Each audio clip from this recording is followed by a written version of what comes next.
عليكم ورحمة الله وبركاته. ازي حضراتكم عاملين ايه؟ يا رب دايما تكونوا بخير ومعانا فيديو جديد وخبر جديد. بس يا ريت قبل ما نبدأ خبرنا ننساش نعمل لايك، نشترك في القناة، وقبل ده كله نصلي على سيدنا محمد. اللهم صل على سيدنا محمد. خبرنا النهارده بيتكلم عن الشوربة الجزائرية اللي وصلت للعالمية، وان شاء الله تفوز في مسابقة في فرنسا. وصلت للنهائي من كتر جمالها، والطباخين الفرنسيين قالوا ان هي مميزة جدا جدا جدا وصعدوها وكسبت، وان شاء الله تقدم اكلات جزائرية احسن واحسن وتفوز في المسابقة النهائية في فرنسا بإذن الله تعالى. ومش بس كده، ولكن كمان المطبخ الجزائري كعادته بيحتل المرتبة الأولى أفريقيا ما بين الدول العربية، طبعا علشان هو أكل مميز.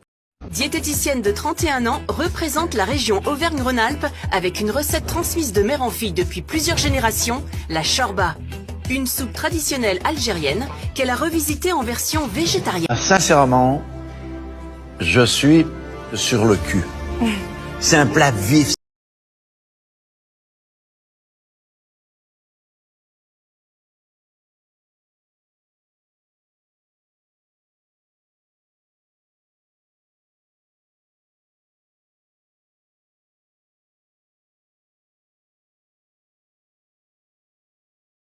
التوفيق لأهل الجزائر يا رب، ومن تقدم لتقدم إن شاء الله، ودايما بإذن الله فائزين بالمراتب الأولى. وكمان سيدات الجزائر اللي طبعا هم عندهم سر الطبخة. شوف حضراتكم على خير يا رب في فيديو جديد وخبر جديد، والسلام عليكم ورحمة الله، وأتمنى لكم كل التوفيق والسعادة. نعمل شير ولايك، وكمان ندوس على زر الجرس عشان يوصل لنا كل جديد من الفيديوهات إن شاء الله.